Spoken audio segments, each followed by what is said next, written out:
நேயர்கள் அனைவரையும் உங்கள் தாயக காற்று வானொலி சேவையின் வழியாக மும்மத சங்கமம் என்ற நிகழ்வினூடாக இறைவனின் குரலை ஒலிக்கச் செய்வதில் நாங்கள் பெருமகிழ்ச்சி கொள்கிறோம். இன்று நாம் பார்க்க போவது இறைவனின் ஆசனம்.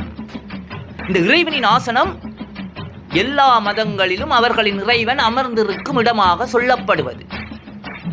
இஸ்லாத்தை எடுத்துக்கொண்டீர்களானால் அதற்கு பெயர் அர்ஷ்.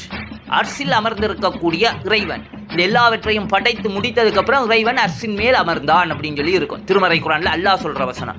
அந்த அர்ஷை 8 பேர் சுமப்பார்கள் அப்படின்னு இருக்கு. அந்த அர்ஷு எப்படி இந்த வானங்கள் பூமிகள் எல்லாத்தையும் உள்ளடக்கியதுன்னு சொல்லி சொல்லப்படுது. அவ்வளவு பெரிய இதுல உட்கார்ந்து இறைவன் இந்த உலகத்தை கண்காணிச்சுட்டு தன்னுடைய பரிபாலனை நடத்தி கொண்டிருக்கிறான் அப்படின்னு சொல்லி இஸ்லாம் சொல்லுது. அந்த அர்ஷ். அதே போல கிறிஸ்தவம் விவிலியம் என்ன சொல்லுது? தேவனுடைய சிம்மாசனம். ஒவ்வொரு மதங்கள்ல அவங்க லாங்குவேஜ் படி பேசுது. தேவனுடைய சிம்மாசனம், இறைவனுடைய இருக்கக்கூடிய சிம்மாசனம். அதுல இறைவன் அமர்ந்திருப்பான். அந்த சிம்மாசனத்துக்கு மேற்பகுதியில் இருந்து நீரூற்று ஓடிக்கொண்டிருக்கும். வலது பக்கத்தில் யாரு? இயேசு கிறிஸ்து சொல்றாரு, நான் பிதாவின் வலது பாதத்தில் வீற்றிருக்கிறேன் அப்படின்னு சொல்றாரு. இப்படி எல்லா மதங்களும் அந்த இறைவன் இருக்கக்கூடியதை சொல்லுது. இந்து மதத்துல இறைவன் இருக்கக்கூடியதை ஒரு உருவகப்படுத்ததான் கோயில். கோயிலுங்கிறது வேற எதுவும் கிடையாது. இறைவன் இருக்கக்கூடிய அந்த இவங்க சொல்ற அர்ஷங்கிறத உருவப்படுது. ஏன்னா இந்து மதத்துக்கு உருவ வழிபாடு ஆரம்பத்தில் இறைவன் கொடுத்திருந்தான். பிறகு அவர்கள் செய்த தவறு காரணமாக கிறிஸ்தவ இஸ்லாம் மதங்களில் இறைவனுக்கு உருவத்தை இறைவன் தடை செய்தான். அந்த இந்துக்களுக்கு கொடுக்கப்பட்டதன் வெளிப்பாடாக தான் அந்த கோயில் அமைச்சிருக்காங்க. நீங்க பாருங்க, இந்து மத கோயில் என்பது வேற என்ன கிடையாது. இஸ்லாமிலையும் கிறிஸ்தவத்திலையும் சொல்லப்படுற இறைவனின் இருப்பிடத்தின் அடையாளம். அந்த இறைவனின் இருப்பிடத்தின் அடையாளம் தான் கோயில். நீங்க பாருங்க, அந்த சிவன் கோயில், எந்த பெருமாள் கோயில், சக்தி கோயில், எந்த கோயிலா இருந்தாலும் அந்த கோயிலின் 4 பக்கம் கோட்டைச்சுவர் இருக்கும். கோட்டைச்சுவரில் பார்த்தீங்கன்னா ஒவ்வொரு திசைக்கும் 2 பேரா மொத்தம் 8 பேர் ஒரு எதையோ தூக்கி பிடிச்ச மாதிரி, இந்த கோயிலே தூக்கி பிடிக்கிற மாதிரி ஒரு அடையாளப்படுத்தி வச்சிருப்பாங்க. ஒரு பூத சேப்பில் மீசை வச்சு பெரிய ஒரு மிக பிரமாண்டமான இருப்ப எல்லா பெரிய கோயில்கள்லையும் இந்த சிற்பங்கள் இருக்கும். எதுக்கு இந்த சிற்பங்கள் இருக்குன்னு சொன்னா, அல்லாஹ் திருமறை குர்ஆன்ல சொல்றது தான் இதை காட்சிப்படுத்தி வச்சிருக்கு. இறைவனுடைய சொல்லின் வெளிப்பாடான இந்து மதத்தில் காட்சிப்படுத்தல உள்ளடக்கியிருக்கிறது. அவ்வளவுதான் வித்தியாசம்.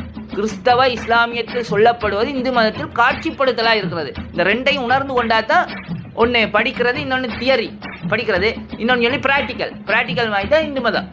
இது தியரி நீங்க படிக்கிறது. இந்த ரெண்டையும் சேர்ந்து நீங்க ஒன்றுபட்டு நின்றால்தான் நீங்கள் அந்த முழுமையை பெற்றுக்கொள்ள முடியும். இதுனா உங்களுக்கு பிராக்டிக்கல் இல்லாமலே போயிடும். இது பிராக்டிக்கல், அதாவது செய்முறை. இவ்வாறு எல்லா மத வேதங்களும் அந்த இறைவனின் இருப்பிடத்தை சொல்கின்றன. அந்த இருப்பிடத்தில் இருந்து இறைவன் இந்த உலகத்தை நடத்தி கொண்டிருக்கிறான்னு சொல்லு. இந்த இறைவன் சொல்ற அந்த 8 பேர் சுமந்திருப்பாங்கன்னு திருமறை குர்ஆன் சொல்லுது. இந்து மதத்தில் கோயில்கள் அதன்படிதான் காட்சிப்படுத்தப்பட்டிருக்கு. கிறிஸ்தவத்தில் இறைவன் இருக்கக்கூடிய ஆசனம் என்று சொல்லப்படுகிறது, தேவனின் சிம்மாசனம் அப்படின்னு சொல்லி. அந்த சிம்மாசனத்துமே நீர் ஓடிட்டு இருக்கும். என்னது? சிவபெருமானின் தலையில இருக்க நீர் ஊற்றத்தான் அவங்க சொல்றாங்க. வெளிப்படுத்தல் அதிகாரத்தில் இறைவன் சொல்ற விஷயம், இறைவனுக்கு இருக்கக்கூடிய சிம்மாசனத்தின் மேற்பதில் நீர் ஊற்று ஓட்டி கொண்டு இருக்கும். சிவபெருமான் தலைமையில என்ன ஓடி இருக்கும்? நீர் ஊற்று ஓட்டி கொண்டு இருக்கும். இதுதான் உண்மை. அந்த இதுக்கு முன்னாடி என்ன இருக்குன்னு சொன்னா, காளை வாடு வாகனமா இருக்குது சிவபெருமான் முன்னாடி. அதுதான் அவங்களுக்கும் தேவனுக்கு முன்பாக இருக்கும் மிருகங்கள் சொல்லி இந்த மிருகம் உண்டு, காளை மாடு.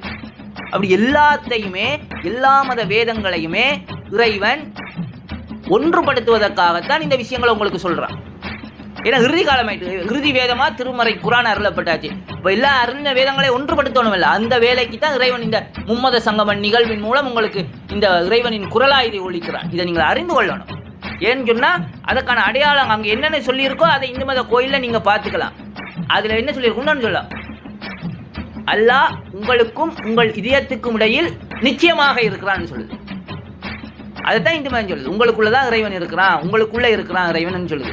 கிறிஸ்தவ மதத்தான் சொல்லுது, உலகத்தில் இருப்பவரை காட்டிலும் உங்களில் இருப்பவர் பெரியவர். உங்களுக்குள்ள இருக்கிற இறைவன் உலகத்தில் இருக்கிற மற்ற எல்லாத்தையும் விட உங்களுக்குள்ள இருக்கக்கூடிய இறைவன் மிகப்பெரியவன் என்று சொல்லி சொல்லுது. அதுதான் அல்லாஹ் அப்படின்னு சொல்லுது. மிகப்பெரியவன் அல்லாஹ் அக்பர்னா பெரியவன். இதைத்தான் இந்த மதம் சொல்லுது, கிறிஸ்தவம் சொல்லுது, முஸ்லீம் சொல்லுது. இந்த 3 மதங்களும் சொல்லக்கூடிய உண்மை இதுதான். இதை நீங்கள் அறிந்து தெரிந்து நடந்து கொள்ளணுங்கிறதுக்காண்டி தான் இந்த பதிவு. இந்த இறைவனின் குரல் ஏன் உங்களுக்கு சொல்றோம்னு சொன்னா, நீங்க உங்களுடைய கிறிஸ்தவ இஸ்லாமிய வேதங்களை படித்து அதனுடைய உவமையை நீங்கள் இந்து மத கோயிலுடன் ஒன்றுபடுத்தி பாருங்கள். அந்த உண்மை புரிபடும். ஏன்னா இறைவன் உங்களுக்குள்ள இருக்கிறான்ங்கிற உண்மையும் சொல்லுது, வானத்தில் 7 வானம் தாண்டி இருக்கிறான் என்று சொல்ற உண்மையும் சொல்லுது. இந்த 3 மதங்களும் இறைவன் கொடுத்த மதங்கள் எல்லாமே இந்த உண்மையை சொல்லுகின்றன. எல்லாமே காட்சிப்படுத்தலாம் இந்து மத கோயில் இருக்காது. நீங்க அறிந்து கொள்ளணும். வரைபடமா இருந்தா நீங்க எவ்வளவு ஈஸியா புரிஞ்சு கொள்ளலாம். அதுக்காக தான் இந்து மத கோயில்கள். இதை நீங்கள் அறிந்து இறைவனின் ஆசனம் தான் இந்த கோயில், இந்து மத கோயில். அதாவது உங்களுடைய உடல் கூட உள்ளம் ஒரு கோயில், ஊனுடம்பு ஆலயம், வள்ளல் பிரானுக்கு வாய் கோபுர வாசல், தெள்ள தெளிந்தார்க்கு சீவன் சிவலிங்கம், கள்ள புலனைத்தும் காணாமணி விளக்கு. இந்த உடம்பு தான் தேவனுடைய ஆலயமான்னு சொல்லுது. இஸ்லாமும் சொல்லுது, கிறிஸ்தவம் சொல்லுது, பைபிளும் சொல்லுது, இந்து மதமும் சொல்லுது. அப்ப எல்லா மத உண்மைகளும் ஒன்றுபட்டு நிற்குது பாருங்க. வானத்திலே இருக்கிறவன் உங்களுக்குள்ள இருக்க இந்த ரெண்டும் ஒன்றுபடணும். ஒன்றுபட்டதான் அந்த முழுமை பிரகாசத்தை நீங்கள் பெற்றுக்கொள்ள முடியும். அதை பெறுவதற்காகத்தான் இந்த இறைவனின் ஆசனம் என்ற இறைவன் உங்களுக்குள்ளே அமர்ந்திருக்காண்டா. அப்ப இது ஆசனம், நீங்க தான் ஆசனம். ஏன் இந்த உண்மைகளை சொல்றேன்னா, இதெல்லாம் ஒரு மறைபொருள் உண்மைகள் இறைவனின் குரலாய் உங்களுக்கு வெளிப்பட்டு நிற்கிறது. ஏனென்றால் மும்மத சங்கமம் ஒன்றுபட வேண்டிய காலமாகிவிட்டது என்பதை அறிவிப்பதற்காக இந்த பதிவை நாங்கள் உங்களுக்கு பதிவேற்றுகிறோம். இதை அறிந்து உணர்ந்து தெரிந்து அந்த இறைவனின் அனுக்கிரகத்தை பெற்று எல்லோரும் ஒன்றுபட்டு வாழ அந்த எல்லாம் வல்ல இறைவன் ஆசீர்வதிக்கட்டும்.